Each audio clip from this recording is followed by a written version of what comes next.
Sam Smith, welcome to Australia and thank you for Thank you. speaking News Breakfast. My pleasure. Thank you for having me. First of all, the album, Gloria, simply divine. Thank you. Congratulations. Some big themes, big bangers in Yeah, there, all yeah. of those. You've talked about it being a liberation. Tell me why.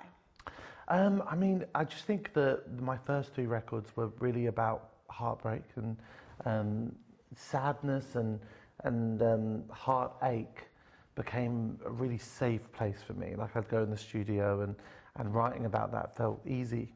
And so for me, my challenge of this record, and I could only do it when I actually felt good, but I wanted to write songs that felt joyful and felt stronger in terms of the messaging and more confident. And I could only do that when I was actually in that place as an artist, but that was the aim. You've absolutely nailed it. Thank you. So many questions about the album. Let's start with the name Gloria. Yes. It's the name of one of the tracks, but Yeah. what is Gloria?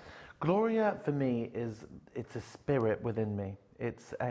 I think it's my mum's voice, my sister's voice, my grandma, all the women within my life. I think it's the voice of all the divas I've studied and loved in pop music. And it's this feminine energy and voice that has always been in my music, but now in my music it's at the forefront of what I'm doing. And it really is a voice that says keep going, you know, dust yourself off when things get tough. And you've collaborated with so many women Yes. in particular. Was that a deliberate choice for this album? It just naturally happened, you know. I grew up in a household of all women, and strong women too. My dad was a house husband. My mum was the provider in terms of money and working, and I just feel safer around women, like in terms of talking about sex and anger and the emotions that are hard. You know, talking about heartbreak for me and sadness is very easy. I've always been that open, but talking about sex and emotions and anger and stuff like that, I need to be around women. It's a sexy album. There's some really sexy songs on it. Yeah, I'm Not Here to Make Friends is an absolute favourite of mine. Thank you so much. Was that deliberate to try and make it a sexy album, to express that part of yourself, or did that just happen organically? Nothing's ever really deliberate for me as an artist. Like even if I go into the studio with this intention, it's always something different that comes out, because my music is a diary, and these songs and all the songs I've ever written, they're just honest confessions of what's happening at that time in my life. Yeah, the track Gloria in particular, I almost couldn't breathe when I heard it. It's so beautiful. That's my favourite, thank you. Is it your favourite? Yeah. And you recorded it with a choir in a very special place. Tell me about writing it and about recording it. Yeah, that was one of the songs that I actually wrote the melody completely by myself without any instruments at home during COVID. And then I worked with this incredible writer called Foy Vance, and we wrote the song and put it together. And the original was just me singing the whole thing, and it was meant to be a hymn, like a lullaby to my younger self.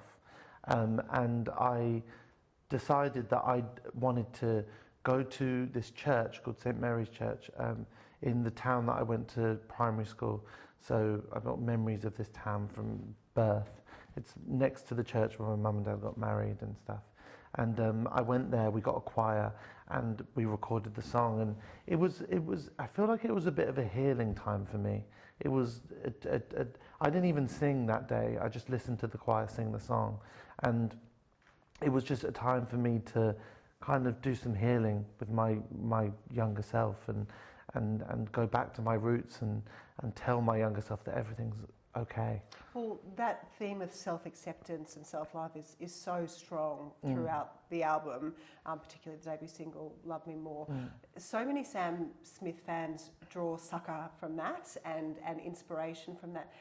How do you go about loving yourself more? What would you say to those fans out there who want to do that?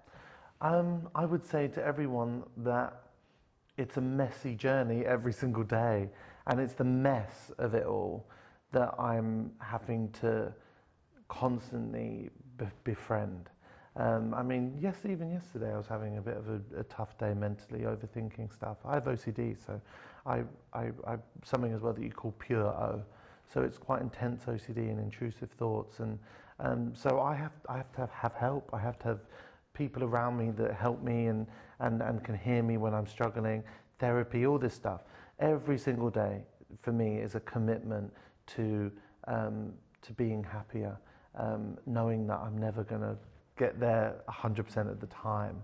You know, happiness is this thing that comes in and out. And you say in that song, every night I sit with sorrow, and I think that that's actually a really good reminder to people. You can't Instagram your way out of it. You can't scroll your way out of it. You've sort of got to actually sit sometimes and just live with it. Yeah, it's the uncomfortable. I think that I definitely class myself as a recovering perfectionist. Like, I think that a lot of society has made us believe that we can have these perfect lives, and through TV and reality TV and social media and all these things.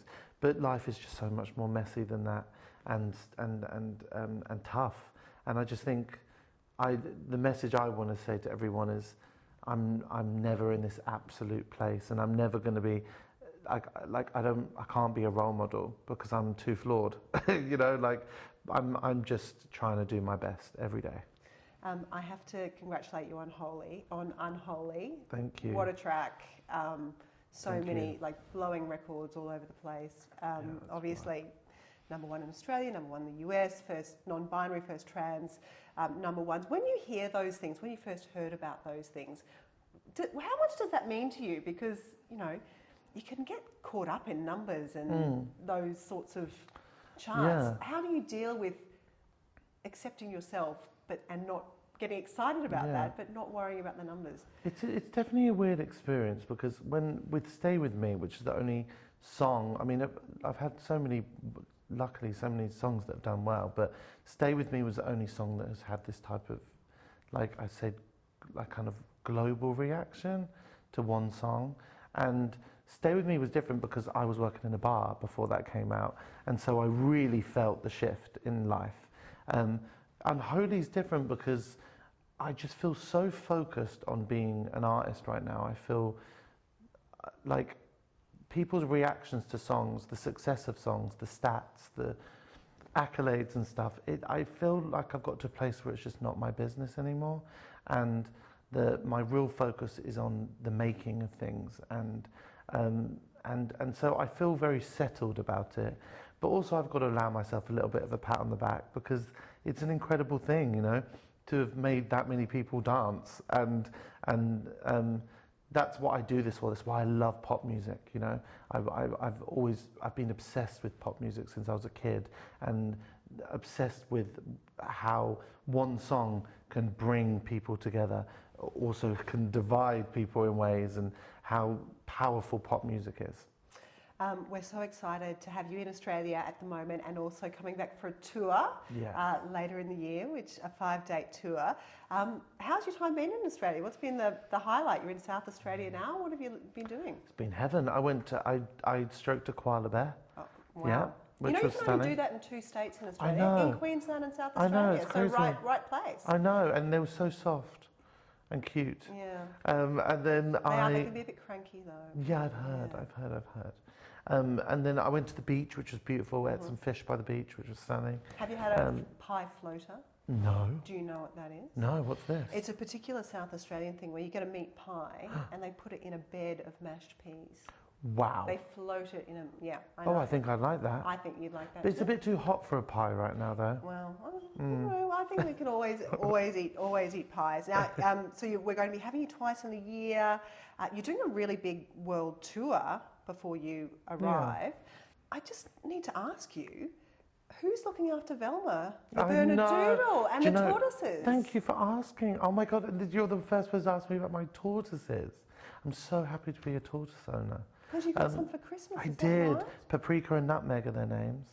Yeah, they're sensational. I mean, look, I'm a distant parent because I know how my mum felt now, having to work and be away from us at times. But Velma's actually going to be coming on the road with me for as much as I can get her. I think taking her to Australia would be too much on her, travel-wise. But I miss her so much. I love her, and but they're all looked after incredibly well. Sure. The tortoises can't travel, so I'll have to leave them. Why do you like tortoises? Because I want something to be on my deathbed with me, that's always been there in my life. You're not going to kill the tortoise when No, that no, no. happens, Like are I you? want when I die, Oh, I'd like my okay. tortoise to be next to me, Okay. and just like it would give me comfort. Okay. All right. Yeah. Even if it's on FaceTime, when I die, Okay. I just need my tortoises near me. That's quite dark, but I like that you're thinking about. I'm a drama You're queen. thinking ahead. I like that. I'm a drama Hey, queen. in Australia, have you learned any Australian phrases? No, I was just saying though. I keep forgetting what it's called. I call them duvets. Dooners. Doonas, fabulous word. Doona. I just learned that this trip. I've been thinking about one for you because you have so many awards, Grammys, Oscars, everything. Where do you keep them? I hid them for the first 5 years, 6 years, and now I have them out in my house. But I'm thinking about hiding them again because they're just stressful. Well, in Australia, we would put them straight to the pool room. Oh, nice. Pool room. Everyone has a pool room. No one does. It's from an Australian film called The Castle, which I'm going to suggest that you watch as you're going to be spending so much time in Australia. Yeah. It's quite a phrase. So just remember that straight What is to the the pool pool room? It's the room where you play pool, where you play Oh, billiards. okay, cool. It's the good room. Oh, lush. It's the good room. Oh, so good. that's my suggestion for you. I like that. A couple of quick questions before we finish. Go for it. You've done so many duets. Who is your dream duet partner? My ultimate person to do music with is Rihanna. She's my ultimate. Her and Madonna are my ultimate people in music. And Madonna, is that? Oh, Madonna, of course. Oh my God, I cards. would jump at it. I mean, Madonna's the new song that's Back That Up, which is huge on TikTok. She just is such an inspiration to me, Madonna. She keeps delivering. She's so sensational. She's so fabulous. She's so dedicated to art. I think so many people forget just how powerful she is. Do you ever get starstruck? Would you be starstruck if you met her? Oh yeah, I've met Madonna a few times. Yeah. I've had beautiful experiences with Madonna actually, and it's weird actually.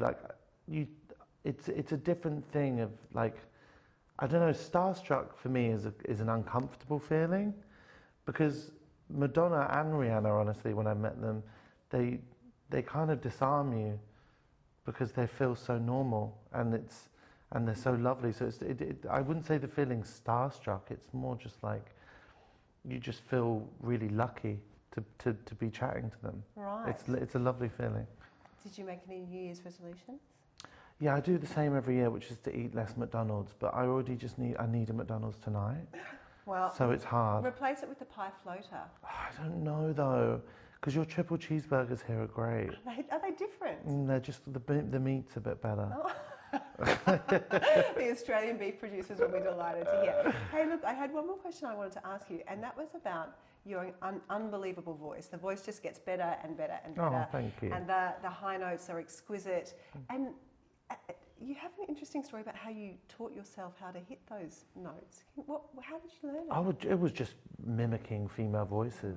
I don't really listen to men sing. George Michael is probably one of the only people I listen to that's a guy, but yeah, it's just trying to be, Aretha. Wow. And there's certainly touches of George Michael on the album as well, which really come through, and it's just beautiful to hear. Yeah, I mean, he's always in my heart and everything I ever do. I mean, just growing up, queer in the music industry, there's not many people to look to in my position that have had to deal with the pressures that I've dealt with, and he is always someone I will always go to, even in terms of interviews and chatting. He held himself with such grace, and I've actually worked with so many people that worked with him, and the feeling he leaves in their hearts is it's unbelievable. So he's always been an idol of mine. Well, I'm sure you're an idol for so many queer people, just because of your incredible achievements. It's wonderful to have you in Australia. Can't wait to get you back later in the year. Thank you. Can't wait. Thank you for speaking with us, Sam. Thanks for coming.